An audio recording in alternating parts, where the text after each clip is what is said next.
안녕하세요, 성울미인입니다. 오늘은 르에 러프하우스의 현장에 나와봤습니다. 약 2년 전에 시작한 프로젝트인데요. 2년 만에 와보니까 정말 상당히 많이 건물이 올라가 있습니다. 입주는 2027년 6월 예정이라 이제 거의 골조나 이런 것들 다 올라가서 웬만큼의 이제 모양이 갖춰졌다고 보여지는데요. 르에 러프하우스 하면 제가 가장 많이 들었던 이야기는 거기 너무 멀지 않나요? 강남이긴 한데 거의 뭐 서울의 끝인 것 같던데, 그런데 왜 이렇게 외곽에다가 하이엔드 를 짓는 거예요? 이런 질문들을 많이 받았었습니다. 외곽이기 때문에, 중심이 아닌 거리가 좀 멀기 때문에 이 프로젝트 입지 자체가 되게 단점인 거 아니냐라고 생각들을 많이 하시는 것 같은데 꼭 그렇지만은 않습니다. 외곽이고 거리가 멀기 때문에 갖는 장점도 있는 거죠. 오늘은 이 르에 러프하우스를 어떻게 바라봐야 되는지에 대해서 하나씩 말씀드려 보도록 하겠습니다.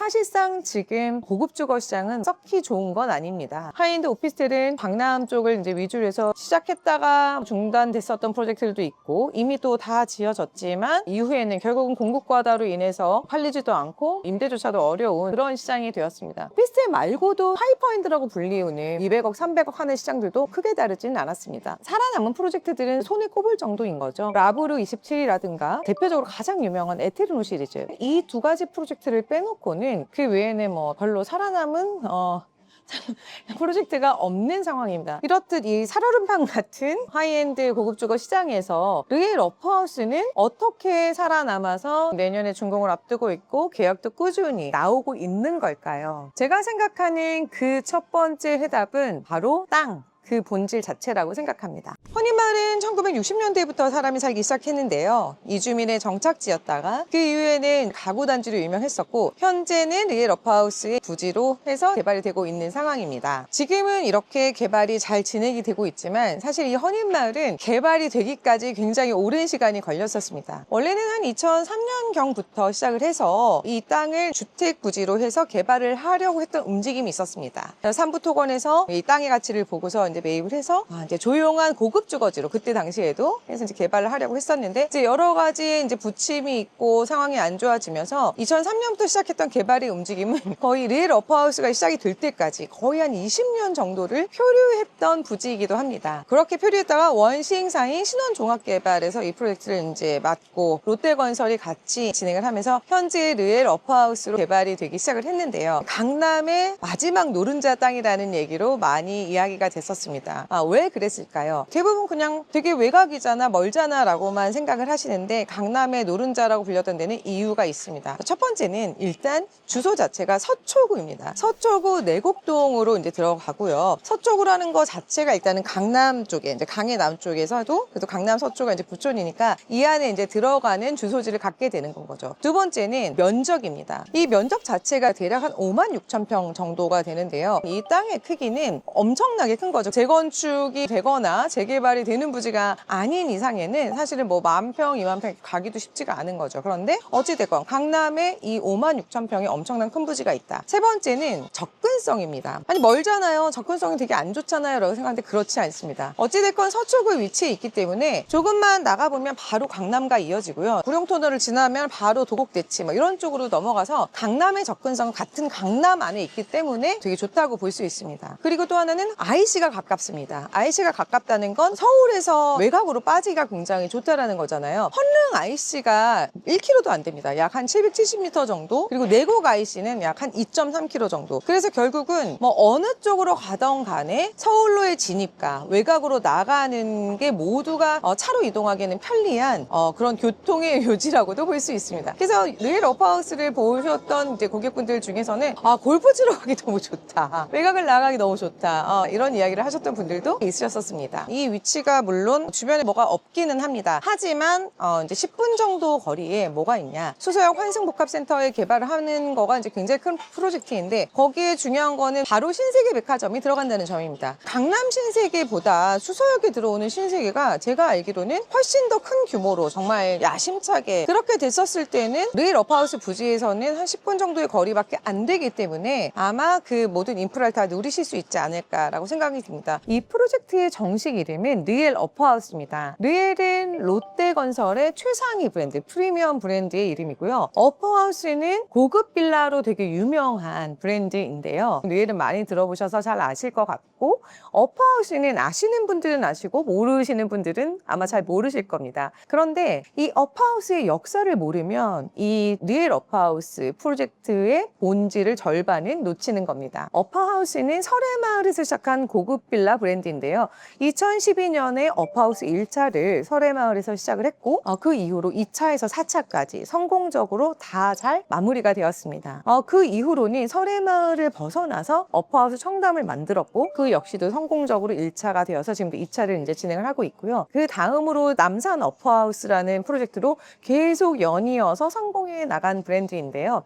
그동안은 30세대 미만의 프라이빗한 고급 빌라를 지어왔는데, 이제 이 성공을 발판으로 해서 지금 르엘 어퍼하우스, 이제는 30세대 미만이 아닌 무려 222세대의 중규모의 하이엔드 단지를 롯데와 함께 만들게 된 거죠. 그래서 어퍼하우스가 얼마나 대단한데 뭐가 다른 거야 라고 하실 수 있습니다. 제가 봤을 때는 아파트에서 지은 프리미엄 브랜드들도 많이 이제 수준이 올라왔고 생각보다 잘하네 라는 게 있지만, 그럼에도 불구하고 원래 스타트 자체를 고급 빌라로 시작한 이런 어퍼하우스 같은 브랜드의 설계라든가 마감의 수준을 사실 냉정하게 보면 따라오지는 못하는 것 같습니다. 저는 그래서 이 펄스 자체가 더 가치가 있는 건 르엘 브랜드만 들어간 게 아니라 어퍼하우스가 10여 년이 넘게 설해마을부터 시작을 해서 쭉 그러니까 하이엔드 고급 주거로만 갖춰온 노하우를 이 프로젝트에 그대로 다 보여줄 수 있다라고 생각하는 건데요. 그래서 계약하신 분들 중에서는 어퍼하우스가 들어와? 그러면 괜찮겠네 아시는 분들은 이렇게 말할 정도입니다. 그러니까 어퍼하우스 자체만이 가지고 있는 그 유니크함, 그 다음에 본질적인 어떤 색깔이 확실하기 때문에 화려하진 않지만 어떤 디테일한 마감이라든가 이런 부분들이 분명히 차이가 있기 때문이죠. 이렇게 성공적인 10년 이상의 노하우가 집결된 르엘 어퍼하우스의 진짜 장점은 무엇일까요? 단지 내부를 한번 들어가 보겠습니다. 저는 이제 이 르엘 어퍼하우스 부지 중에서도 가장 높은 위치에 봤습니다. 이 부지 자체는 보시면 이렇게 좀 내려다 보이잖아요. 이쪽이 지금 북쪽이고 제가 서 있는 이쪽으로가 이제 남쪽인데, 남쪽이 조금 더 높고 북쪽이 좀 낮은 레벨 차가 있는 구조로 되어 있습니다. 이 르엘 어퍼하우스 프로젝트에서 가장 큰 특징이 뭘까? 딱 하나만 꼽으라고 하면 저는 숲입니다. 이 이 르엘 어퍼하우스가 가지고 있는 프로젝트를 가장 잘 설명하는 특징이다라고 말씀드릴 수 있을 것 같은데요. 그냥 이렇게 주변 한번 돌아보실까요? 숲으로 이렇게 쭉 전부 다 완벽히 둘러싸여 있습니다. 건너편 쪽에 있는 산은 이제 대모산이고, 이 지금 펜스를 넘어서도 다 숲입니다. 이쪽은 이제 청계산이에요. 그러니까 앞으로 뒤로 산으로 둘러싸여 있기 때문에 정말 우리가 말로 하는 이제 숲세권이라고 하잖아요. 이 숲에 둘러싸여 있다는 것 자체 하나만으로도 르엘 어퍼하우스가 갖는 가치는 되게 이제 충분하다고 생각하는데요. 지금 딱 지어진 높이 자체가 3층 높이로 다 지금 하나 1, 2, 3, 3층까지 최고 높이로 다 올라온 층의 높이입니다. 그러니까 얼마나 쾌적하겠어요. 20층, 30층 아파트 높이로 올라왔으면 되게 빽빽하게 답답할 텐데, 이 숲과 어우러져서 이렇게 저층에 저밀도로 지어지고 있는 게 너무나 이 위치와 잘 어울린다라는 이제 생각이 들고요. 이 안에 내부 구조 역시도 이 위치에 맞게 특화돼서 설계가 들어갔습니다. 1층, 2층, 3층이 각각 다 특징이 있는데요. 1층은 뭘까요? 대부분의 1층 하면 생각하시는 그대로 정원세대로 꾸며져 있습니다. 1층의 정원세대 같은 경우에는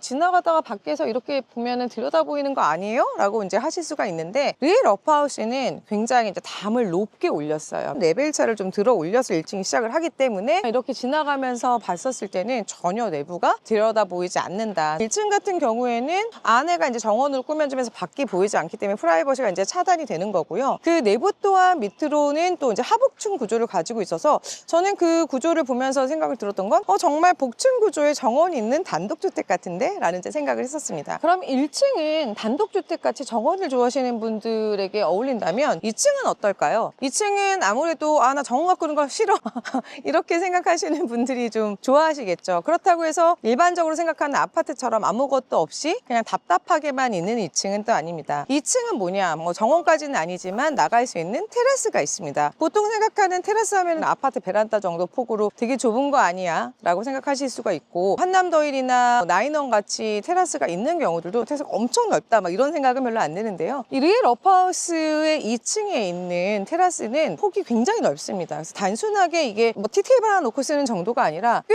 넓어서 그 공간을 여유롭게 활용하실 수 있을 정도의 이제 넓은 광폭 테라스라고 보시면 되고요. 관리가 너무 복잡한 건 싫어라고 하시는 분들께는 선택이 될 수 있습니다. 자, 그러면 마지막 3층은 어떨까요? 일하시는 분들 작업하는 것도 보이는 저 위치가 이제 바로 3층의 루프탑 테라스의 위치입니다. 지금 봤을 때는 아파트 옥상 아닌가요? 라고 보이실 수 있는데 전혀 그렇지 않고요. 3층 세대는 이제 면적에 따라 다르긴 하지만 가장 작은 44평과 뭐 59평을 제외한 대형 평형 같은 경우에는 집 내부에서 루프탑을 올라가서 사용하실 수가 있습니다. 그러니까 저 루프탑은 그 세대만 사용하는 전용 루프탑인데요. 이 루프탑을 근데 여기서는 전부 다 기본적으로 꾸며주세요. 정원 느낌을 좋아하시는 분들도 있고 관리가 어려워서 이제 그런 게 싫다라고 하시는 분들도 있으실 텐데 일부 공간은 이제 예쁘게 꽃과 나무가 있는 정원의 느낌도 일부 있고 하지만 그렇게 관리가 어렵지는 않게 파고라라든가 여러 가지 또 이제 관리가 편한 이제 바닥으로 해서 두 가지를 동시에 다 누릴 수 있는 장점이 있습니다. 그리고 그나마 좀 높은 층을 좋아하시는 분들께 적합한 설계라고 말씀드릴 수 있겠습니다. 이렇게 르이러프하우스의 1, 2, 3층의 특징을 다 말씀을 드렸는데요. 어떠신가요? 이 모든 설계를 가만히 들여다보면 단독주택까지는 아니지만 단독주택을 최대한 풀어서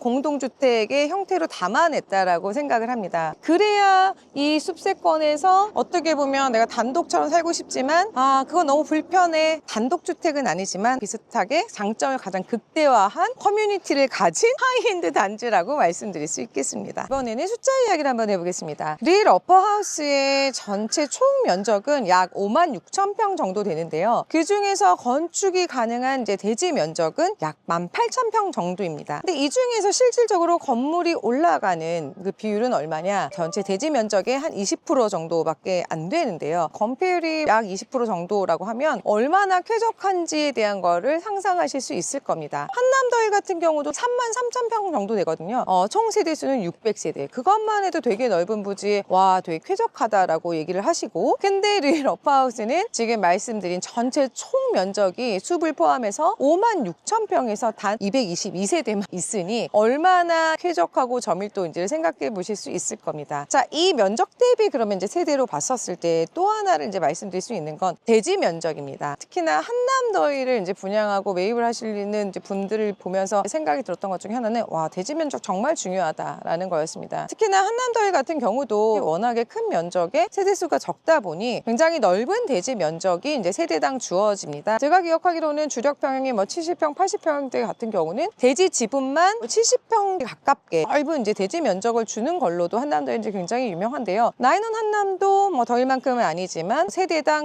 꽤 넓은 대지 지분이 이제 배정이 되어 있습니다. 자, 그러면 르이러프하우스는 과연 대지 지분이 얼마나 될까요? 한번 맞춰보시겠어요? 르이러프하우스의 대지 지분은 면적에 따라 좀 차이가 있겠죠. 한 100에서 120% 정도 된다고 합니다.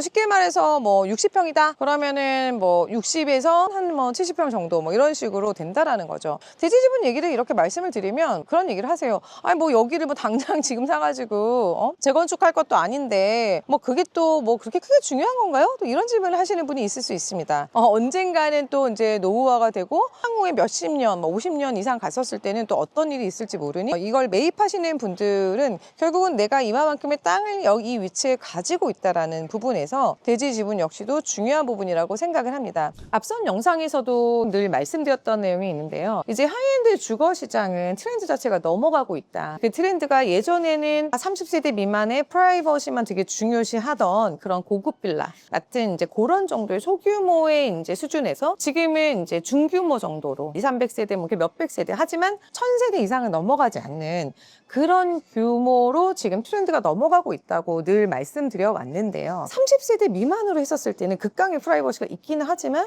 세대수가 너무 작기 때문에 서비스를 한다거나 커뮤니티를 만들어도 되게 제한적이고 별로 이렇게 쓰시는 분들이 없습니다. 반면 1000세대가 넘어가게 되면 뭐 모든 커뮤니티를 뭐 다 뭐 넣을 수 있겠죠. 뭐 수영장도 넣고 뭐 오만 여러 가지를 되게 많이 만들어서 입주민들의 편의성을 굉장히 높일 수는 있는데 프라이버시는 사라지게 됩니다. 하이엔드가 이제 넘어가고 있는 중규모는 적절한 서비스와 커뮤니티, 하지만 입주민들이 바글바글하지 않게 그런 약간 프라이버시를 좀 지켜낼 수 있는 적당한 규모라고 볼 수 있는 거죠. 한남더일이 600세대, 나인원 한남이 341세대, 갤러리아 포레가 230세대, 아크로 서울 포레스트가 280세대 등 이전에 만들어진 이런 성공적인 하이엔드 단지들만 봐도 제가 말씀드린 부분이 어떤 건지 이해하실 수 있을 겁니다. 그리고 르웰 러프하우스에는 이 흐름에 한 단계 더 업그레이드 시킨 결정적인 카드가 있습니다. 르웰 러프하우스가 다른 하이엔드 주거 상품들과 차별화되는 또 다른 점은 카펠라가 들어온다는 점입니다. 카펠라는 싱가포르를 베이스로 하는 럭셔리 호텔 그룹인데요. 일반적으로 우리가 알고 있는 힐튼이라든가 메리어트 같은 글로벌 호텔 체인이 아니라 싱가포르에서 자체적으로 성장한 초럭셔리 부티크 호텔이라고 말씀드릴 수 있을 것 같습니다. 그러니까 뭔가 되게 화려하고 도심 속에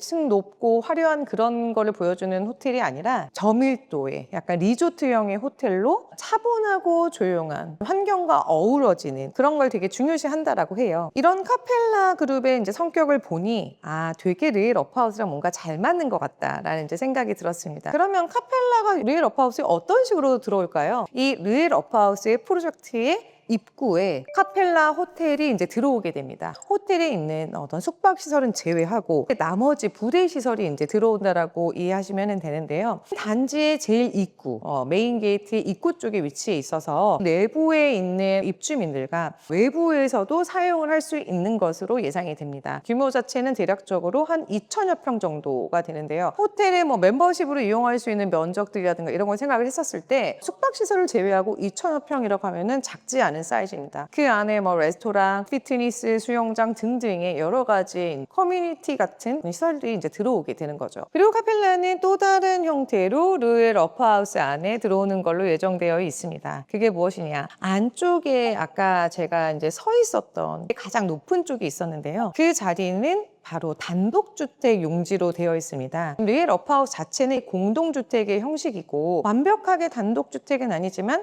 단독주택의 장점들을 모아서 이 단지 안에서 누리실 수 있는 걸로 설계나 이런 것들이 되어 있다라고 말씀을 드렸었는데요. 근데 완벽한 단독주택은 아니잖아요. 그러다 보니 남쪽에 가장 높은 위치에 단독주택 용지를 만들어서 그쪽을 카펠라 레지던스로 지금 준비하고 있다라고 합니다. 물론 이 부분은 예정이 되어 있는 거라 아직 구체적으로 나온 내용이 없기는 한데요. 제 생각에는 카펠라 레지던스라는 이름으로 그 가장 높은 위치에 단독단지가 이제 배치가 되고 그 아래쪽으로 222세대의 르웰 러프하우스가 준공을 해서 단지가 완벽하게 구현이 된다면 제 생각에는 아마 슈퍼 하이엔드의 단지가 되지 않을까 생각이 듭니다. 파크사이드 서울처럼 용산 안에 또 이제 로즈우드 호텔이 들어오고 오피스텔과 아파트가 같이 해서 편의시설과 함께 모든 접근성을 가지고 있는 도심 속에 그런 단지들도 있지만 정말 하이엔드 그레이드의 단독단지와 공동주택이 같이 있는 거는 어디에서도 볼 수 없기 때문인 거죠. 자, 그럼 단독주택과 저층 저밀도의 공동주택을 어떤 분들이 찾으실까요? 제가 그동안 만나본 르웰 러프하우스에 관심을 가지고 계약을 하신 고객들은 크게 세 부류로 나눠볼 수 있을 것 같습니다. 첫 번째는 지금 르웰 러프하우스 부지와 가장 가까운 쪽에 계시는 분들이십니다. 어디냐? 도곡동, 개포동 쪽에 계시는 이제 고객분들이신데요. 아무래도 이 주변에 생활권을 가지고 계시고 접근성이 가깝다 보니 초반부터 관심이 되게 많으셨어요. 근데 이분들의 특징은 뭐냐? 도곡동 타워팰리스와 삼성동 쪽 같은 경우는 아파트 자체가 지어진 지가 꽤 오래됐습니다. 그쪽에 이제 오래 사셔서 생활권은 편한데 자녀분들은 이미 성장을 다 해서 분가를 했거나 해외로 나갔거나 결국은 지금 현재는 두 분만 거주하시는 이제 경우들인 거죠. 아이들과 살 때는 집도 되게 크고 좋았는데 오래됐기도 하고 근데 좀 집을 줄이고 싶기도 하고 환경을 좀 바꿔보고 싶다. 도곡디치 쪽은 워낙 학군 때문에 초반에 이제 가셨던 분들이 많다 보니까 이제 애들 다 컸어. 우리 부부끼리만 좀 편하게 살래. 그런 분들이 르웰 러프하우스에 관심을 많이 가지고 계약을 하신 분들이 꽤 많습니다. 두 번째는 의외로 한남동 쪽입니다. 한남동은 사실 모든 인프라가 다 갖춰져 있고 서울의 이제 중심 쪽에 있다 보니 강남 강북 어디든지 가기 좋고 편한데 이쪽에서 르웰을 간다고요? 라고 이제 생각하시는 분들이 있으실 수 있을 것 같아요. 왜냐면 초반에 얘기를 할 때 되게 거리가 멀다, 너무 외곽 아니야 이런 얘기들을 했었는데 의외로 이쪽에서도 많이들 관심을 가지고 계셨습니다. 그 이유는 제가 봤을 때는 이미 나인원이나 덜도 당연히 부지가 상대적으로 넓고 커뮤니티도 잘 되어 있고 있긴 한데 너무 외곽까지 나가기는 싫고 좀 공기 좀 좋고 한적하면서 숲도 누리고 쾌적함을 누리고 싶은, 아무래도 여기 이제 도심이다 보니까요. 그런 수요들이 생각보다 꽤 많았습니다. 그리고 이제 세 번째로 보자고 하면 판교 분당 쪽입니다. 단독주택 단지들이 꽤 있습니다. 그리고 뭐 회장님들 사실은 굉장히 큰 부지들도 있고요. 이제 그래도 경기도에 속해 있고 강남이나 서울 쪽의 접근성이 아무래도 좀 더 좋다 보니 그 수요들도 르에 러프하우스에는 되게 잘 맞는 거죠. 그런 분들도 또 이제 많이 보시고 계약을 하셨다. 크게는 이렇게 세 가지 정도로 나눠볼 수 있을 것 같습니다. 그런데 이렇게 말씀을 드리면 뭐야, 그러면 다 나이 드신 분들만 오는 거 아니야? 뭐 은퇴하고 가는 지역 아닌가요? 또 그렇지만은 않습니다.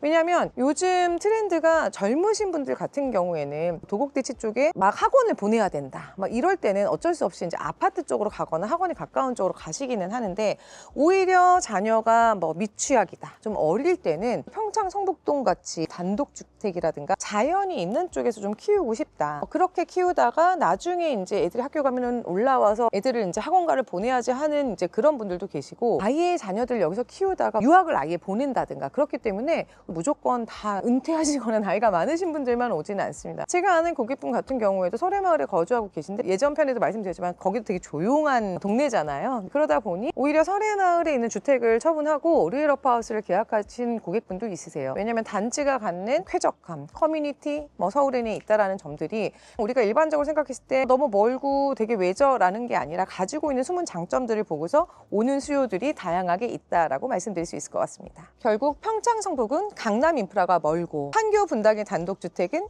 강남을 본거지로 삼고 싶으신 분에게는 뭔가 조금 아쉽고, 양평 가평은 세컨하우스에 그칩니다. 조용한 자연과 강남 30분의 연결성을 동시에 충족하는 르에 러프하우스가 이러한 다양한 수요들을 충족시킬 수 있는 유일한 프로젝트라고 보여집니다. 이렇게 르에 러프하우스에 대해서 쭉 말씀드려 봤는데요. 처음 질문으로 들어가 보겠습니다. 거기 너무 멀지 않나요? 네, 맞습니다. 멉니다. 하지만 그 거리 때문에 단지와 주변 숲을 누리는 큰 스케일이 가능했고, 3층의 점밀도가 가능했고, 별도 필지의 카펠라 레지던스의 구상이 가능해졌습니다. 지금까지 서울 자산가들은 크게는 두 갈래로 나뉘어져 있었습니다. 한쪽은 라인원 한남, 한남더일, 호텔식 서비스와 최상위 커뮤니티, 서울의 도심을 중요시 하시는 쪽이죠. 또 다른 한쪽은 평창동, 성북동, 그리고 뭐 판교, 분당의 단독주택, 이쪽은 숲과 자유로움을 선택한 그런 부류입니다. 이 두 가지는 한 단지 안에서 만난 적이 없습니다. 도시는 자연을 못 가졌고, 또 자연은 커뮤니티를 못 가졌었으니까요. 르에 러프하우스의 좌표는 바로 그 사이입니다. 강남 강북의 최상위 커뮤니티와 성북, 평창, 판교, 분당이 가지고 있는 자연과 숲을 한 단지 안에서 처음으로 겹치는 완벽한 교집합이죠. 그리고 이 집은 학군과 인프라의 굴레에서 자유로운 사람들의 집입니다. 자녀를 다 키웠거나 자녀를 해외로 보냈거나 아니면 우리끼리만 살거나 오롯이 본인의 삶의 질이 중요한 사람들, 그런 사람들이 모이는 집이라고 할 수 있습니다. 하이엔드 프로젝트들이 대부분 무너졌는데요. 그 와중에 강남의 자산가분들과 회장님들이 조용히 르에 러프하우스를 택하고 계약서를 쓴 데에는 그 이유가 있습니다. 그분들은 아마 알고 계셨던 게 아닐까요? 서울의 끝자락, 산으로 둘러싸여진 두 갈래의 수요가 만나는 집. 제가 생각을 해봐도 두 번 다시 이런 땅은 나오기가 어려울 것 같습니다. 그것도 서울에서는요. 저도 굉장히 많은 상품들을 쭉 봐왔지만 르에 러프하우스는 저에게는 좀 다른 의미의 프로젝트이긴 합니다. 도심 속에 있는 뭐 하이라이즈라든가 복합개발 뭐 이런 여러 가지의 이제 상품들은 너무나 편리하고 좋다, 정말 잘 지었구나라는 생각이 있었는데요. 제가 르에 러프하우스를 봤었을 때 더 마음이 갔던 이유 중에 하나는 아까 처음에도 말씀드렸던 숲도 되게 컸던 것 같아요. 오래전에는 도심이 좋고 주상복합이 좋고 뭔가 건물 안에서 다 해결하고 그런 것들이 너무 좋은 것 같다라고 생각을 했는데, 점점 저도 나이가 먹어가면서 이제 그런 것들보다는 어떻게 보면 좀 자연, 쉼, 여유, 약간 이런 것들을 좀 더 생각을 하게 되는 것 같아요. 그래서 그런 면에서 봤었을 때 56,000평이라는 엄청난 대지에 저렇게 지어진다고? 처음 봤었을 때부터 사실 저는 이 프로젝트에 굉장히 애정이 많이 갔었습니다. 그래서 저 역시도 돈이 되게 많고, 그렇다면 르에 러프하우스를 정말 진지하게 고민해 볼 것 같다라고 이제 생각이 드는 프로젝트입니다. 그리고 만약에 제가 그 입장에서 이 프로젝트를 또 보는 거는 라이프 스타일의 삶의 질을 고려해서도 있기는 하지만, 저는 투자 가치로도 같이 볼 것 같아요. 물론 주변에 아직 인프라가 크게 없고 그런 부분들 때문에 지금의 분양가가 너무 비싼 거 아니에요? 뭐 이렇게 얘기하시는 분들도 있어요. 근데 저는 향후의 미래 가치를 봤었을 때는 내년에 입주를 하고 그 다음에 이 2단계 카펠라의 단독의 레지던스까지 정말 예정대로 완벽하게 구현이 다 된다면 넘사벽인 하이엔드의 단지가 될 거라고 생각을 합니다. 희소의 가치, 두 번 다시 나올 수 없는 입지, 이런 것들 때문에 저는 종합적으로 봤었을 때는 제2의 나인원이나 더힐 가치, 물론 단기적으로 막 그렇게 오르지는 않겠지만 분명히 그 가치를 인정받고 투자의 가치도 저는 겸해서 갈 수 있는 프로젝트라고 생각을 합니다. 저는 이렇게 생각하는데 여러분들은 어떻게 생각하세요?